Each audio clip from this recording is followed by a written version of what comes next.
இப்போ நம்ம சூப்பராக ஒரு ரசம் வந்து ரொம்ப குயிக்காக பண்ணுறது எப்படின்னு பார்க்கலாம். இதுக்கு ஃபஸ்ட்டு நான் வந்து எல்லா பொருளுமே மிக்ஸி ஜார்லேயே எடுத்து அடிச்சுக்கலாம்னு இருக்கேன். இதுக்கு ஒரு அரை ஸ்பூன் ஜீரகம் எடுத்துக்கோங்க. இது கூட ஒரு ஸ்பூன் மிளகு எடுத்துக்கோங்க. ஏன்னா மிளகு வந்து உடம்புக்கு இந்த காரம் வந்து ரொம்ப நல்லது, அதனால். அதுக்கப்புறம் ஒரு 5 முதல் 6 பூண்டு வந்து எடுத்துக்கோங்க. நான் கொஞ்சம் நிறையவே எடுத்திருக்கேன். அடுத்து ஒரே ஒரு பச்சை மிளகாய் அப்படியே உடைச்சி போட்டுக்கோங்க. இது கூட கொஞ்சமாக கருவேப்பிலை வந்து இது கூட போட்டு அரைக்கிறேன். ஏன்னா உங்களுக்கு தெரியும் கருவேப்பிலை ரொம்ப நல்லது உடம்புக்கு, அதனால். அதுக்கப்புறம் ஒரு 2 தக்காளி நான் கட் பண்ணி வச்சுருக்கேன். இந்த 2 தக்காளி இப்போ இது எல்லாத்தையும் சேர்த்து ஒன்றா அரைச்சிக்கணும்.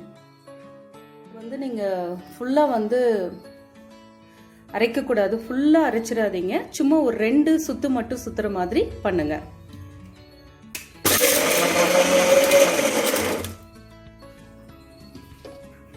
பாருங்க, இப்போ வந்து ரொம்ப நைஸாக அடிக்காமல் ஓரளவுக்கு வந்து கொரன்னு அடித்து வச்சுக்கோங்க. இப்போ வந்து அரை எலுமிச்சம்பழம் அளவுக்கு கொஞ்சமாக வந்து புளி வந்து எடுத்து புளி தண்ணி வந்து கரைச்சி வச்சுருக்கேன். இதில் நம்ம இப்போ அரைச்சி வச்சுருக்க மிக்ஸ் வந்து எல்லாத்தையும் இதில் வந்து ஆட் பண்ணிடலாம். இப்போது இந்த மிளகு ரசத்தோட இப்போ வந்து இந்த இதோட கொஞ்சம் உப்பு, கல் உப்பு வந்து நம்ம போட்டுக்கலாம். இப்போது ஸ்டவ் ஆன். இப்போது பேன் சூடான உடனே இதில் ஒரு கரண்டி கொஞ்சமாக ஒரு 1.5 ஸ்பூன் ஆயில் போட்டுக்கோங்க. அதுக்கப்புறம் கடுகு போட்டுக்கோங்க. கடுகு போட்டதுக்கப்புறம் ரெட் சில்லி போட்டுக்கோங்க. இந்த சிவப்பு மிளகாய் போட்டதுக்கப்புறம் இது கூட கொஞ்சம் கருவேப்பிலை போட்டுக்கோங்க. அதுக்கப்புறம் கொஞ்சமாக பெருங்காயம் பவுடர் கொஞ்சமாக போட்டுக்கோங்க. இதுலேயே கொஞ்சம் மஞ்சள் தூள் வந்து சேர்த்துக்கோங்க. இப்போது இது எல்லாமே நல்லா சேர்ந்து கலந்த உடனே கடுகும் நல்லா பொரிஞ்சிச்சு கூடிய இந்த ரசம், இந்த ரசக்கலவை எடுத்து இதில் ஊற்றிக்கலாம்.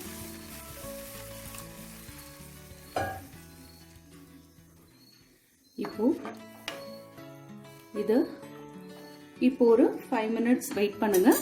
இது வந்து ஃபுல்லாக கொதிக்கக்கூடாது. லைட்டாக பொங்கி வரும்போதே ஆஃப் பண்ணிவிட்டு இதில் வந்து கொரியாண்டர் இலை வந்து நீங்கள் கொத்தமல்லி இலையை வந்து தூவிடணும். அதனால் கொஞ்சம் வெயிட் பண்ணுங்கள். பாருங்கள், இப்போ பாயில் ஆகிறதுக்கு ஸ்டார்ட் பண்ணுது.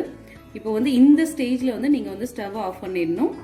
இந்த ஸ்டேஜில் நீங்கள் ஸ்டவ் ஆஃப் பண்ணிவிட்டு இப்போது இந்த எடுத்து வச்சுருக்கக்கூடிய இந்த கொரியாண்டரை ஃபுல்லாக இது மேலே போட்டுருங்க.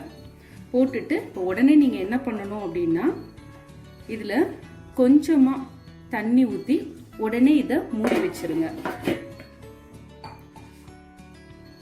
இப்போது ஒரு 1 மினிட்க்கு அப்புறம் நீங்கள் வந்து இதை வந்து திறந்தீங்க அப்படின்னா அந்த வாசம் வந்து ரொம்ப நல்லாயிருக்கும். பாருங்க, ரொம்ப நல்லா வந்திருக்கு ரசம். சூப்பரான சுவையான ரசம் வந்து ரெடி. செஞ்சு பார்த்து எப்படி இருக்குன்னு சொல்லுங்கள்.